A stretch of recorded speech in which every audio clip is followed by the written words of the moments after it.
Good morning everyone. तो आज next topic है हमारा traction control of DC locomotive, ठीक है, एंड इलेक्ट्रोमोटिव यूनिट। तो इसके अंदर क्या है, देखिए कि DC series motor are used for traction works. हम लोग जानते हैं कि हमारे ट्रैक्शन पर्पस के लिए डीसी सीरीज मोटर यूज किया जाता है, जिसके अंदर करंट जो होता है वो इस प्रकार से होता है, I equal to V minus E B divided by R. I आपका current taken by the motor है, वी सप्लाई वोल्टेज है, E B back E M F है, और आर आपका रेजिस्टेंस पार्ट है, टोटल रेजिस्टेंस, ठीक है। तो देखो स्टार्टिंग केस में क्या होता है कि बैक ईएमएफ तो जनरेट नहीं हो रहा होता है। आप मोटर के केस में पढ़े होंगे, जब मोटर ऑपरेट करता है तो ऑपरेट करने के दौरान वह जब रनिंग कंडीशन में आ जाता है तब बैक ईएमएफ भी प्रोड्यूस करता है, और बैक ईएमएफ बहुत ज़रूरी होता है मोटर के लिए, वरना आपका जो वाइंडिंग है वो जल भी सकता है, क्योंकि बैक ईएमएफ जब नहीं होता है तो करंट का वैल्यू बहुत ज़्यादा हाई होता है। क्यों? क्योंकि आप इस डायग्राम इस इक्वेशन से भी समझ सकते हो। सपोज करिए कि बैक ईएमएफ क्या हो गया, जीरो हो गया, मतलब स्टार्टिंग केस में तो जीरो ही होता है, तो जीरो पुट करते हैं यहाँ पर, और आर का वैल्यू वैसे ही कम होता है। तो दिए गए वोल्टेज के इक्विवेलेंट करंट हो सकता है। अब वोल्टेज हमारा कितना हाई करंट वोल्टेज दिया जाता है ना, 440 और उससे भी ऊपर, तो उतने एम्पेयर का करंट अगर होगा तो कोई भी वाइंडिंग जल जाएगा।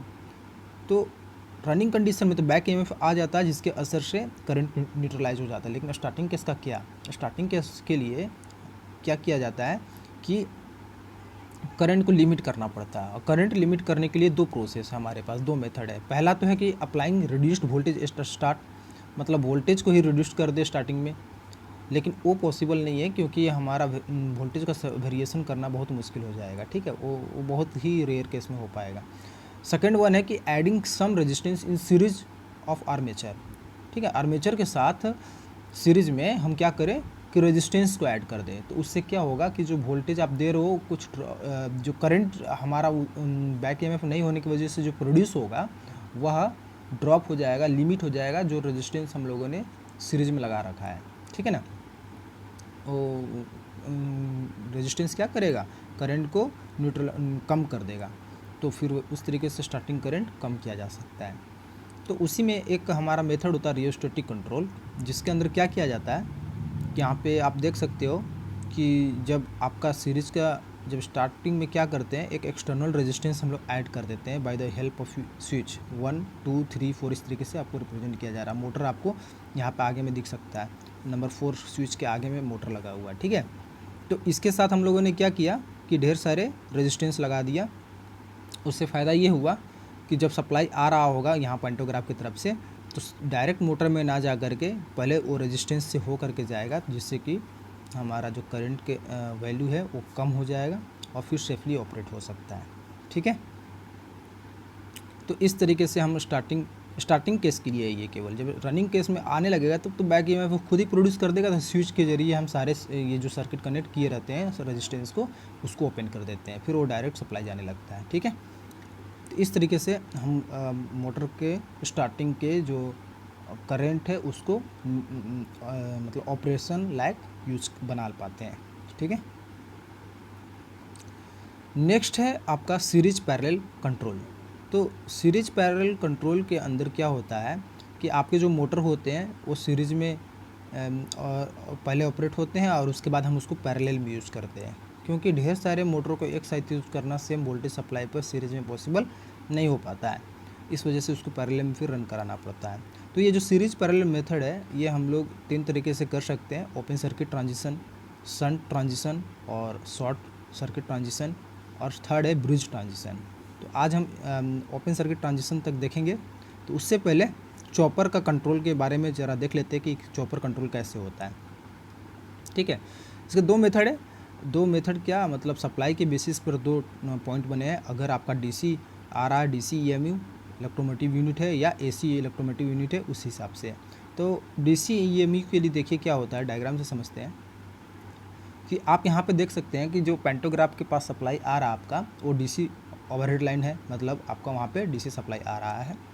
तो जो मोटर लगे हुए हैं हमारा इस लोकोमोटिव के अंदर वह इंडक्शन मोटर है जो कि एसी के ऊपर चलता है। तो सबसे पहले वो जो पेंटोग्राफ से हम लोग लेते हैं सप्लाई को, और उस सप्लाई को डीसी सप्लाई को इन्वर्टर के ज़रिए हम लोग एसी में कन्वर्ट कर देते हैं, 3 फेज एसी सप्लाई में, ठीक है। उसी तरीके से एक और इन्वर्टर लगा रखे होते हैं जो कि ट्रांसफार्मर को दे जाता है। ट्रांसफार्मर तो हमारा डीसी पे चलेगा नहीं ना, इस वजह से इन्वर्टर लगा करके ट्रांसफार्मर पर एसी सप्लाई देते हैं जहाँ से 3 फेज आउटपुट मिलता है।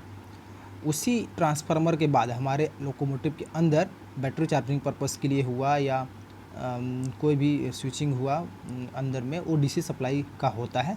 तो ट्रांसफार्मर से जो हमारा वोल्टेज एसी मिला हुआ होता है वह हमारा 220 वोल्ट या 440 वोल्ट में आ जाता है, जिसको हम लोग एसी से फिर डीसी में कन्वर्ट करते हैं, स्टेप डाउन करके आता है। तो फिर वो डीसी में कन्वर्ट कर लिया जाता है इजीली, और उसके बाद फिल्टर लगा करके, यहाँ पे कैपेसिटर लगा हुआ है एसी डीसी रेक्टिफायर के बाद, तो वहाँ पर कैपेसिटर लगा करके फिल्टर करके प्योर डीसी में बना करके बैटरी सप्लाई को दे देते हैं। तो इस तरीके से हमारा ये काम करता है, ठीक है। नेक्स्ट है AC EMU. Same DC EMU की ही तरह होता है, बट यहाँ पर आपको सप्लाई जो ओवरहेड लाइन से आता हो वो एसी आता है पेंटाग्राफ के जरिए सर्किट ब्रेकर से होते हुए ही हम एक ट्रांसफार्मर लगा देते हैं। ट्रांसफार्मर इसी वजह से लगाते हैं ताकि जो हाई लेवल ऑफ वोल्टेज है उसको पहले कम करते हैं, स्टेप डाउन करते हैं, इसके बाद रेक्टिफायर लगा करके उसको डीसी बना देते हैं। और जब डीसी बन गया तो सेम पहले वाले प्रोसेस की तरह ही होगा, क्योंकि यहाँ पे देख सकते हो डीसी आता है, डीसी से आता है, फिर इन्वर्टर लगा करके हम इंडक्शन मोटर को देते हैं, फिर ट्रांसफार्मर को देते हैं, फिर आगे बैटरी तक पहुँचाते हैं रेक्टिफायर लगा करके। तो सेम इसमें भी वही चीज़ हो जाता है कि फर्स्ट वाले रेक्टिफायर के बाद हमारा डीसी सप्लाई मिल जाता है। डीसी सप्लाई को हम लोग फिर इन्वर्टर में लगा करके इंडक्शन मोटर को देते हैं, और वही उसी को फिर इन्वर्टर में लगा करके ट्रांसफार्मर को देते हैं, क्योंकि इंडक्शन मोटर हमारा एसी सप्लाई पे चल रहा होता है और ट्रांसफार्मर भी ऑपरेट होता है एसी पर। इसके बाद बैटरी पर्पस के लिए हम लोग उसको फिर से रेक्टिफायर लगा करके कन्वर्ट करके आउटपुट में दे देते हैं, ठीक है। तो ये दो मेथड्स हो गए, दो इसके हो गए डीसी और एसी ईएमयू के किस तरीके से सप्लाई को कंट्रोल किया जाता है। नेक्स्ट है हम टॉपिक पे आते हैं सीरीज पैरेलल कंट्रोल वाला, जिसमें सबसे पहला है ओपन सर्किट ट्रांजिशन, ठीक है। तो हमारा मेन टारगेट यहाँ पर ये है कि जो मोटर सीरीज में ऑपरेट हो रहा है उसको तो हम लोगों को पैरेलल में कन्वर्ट करने का, ठीक है। तो पहले स्टेप्स के अंदर हम लोग क्या करते हैं, इसके लिए तो ढेर सारे स्टेप्स हैं।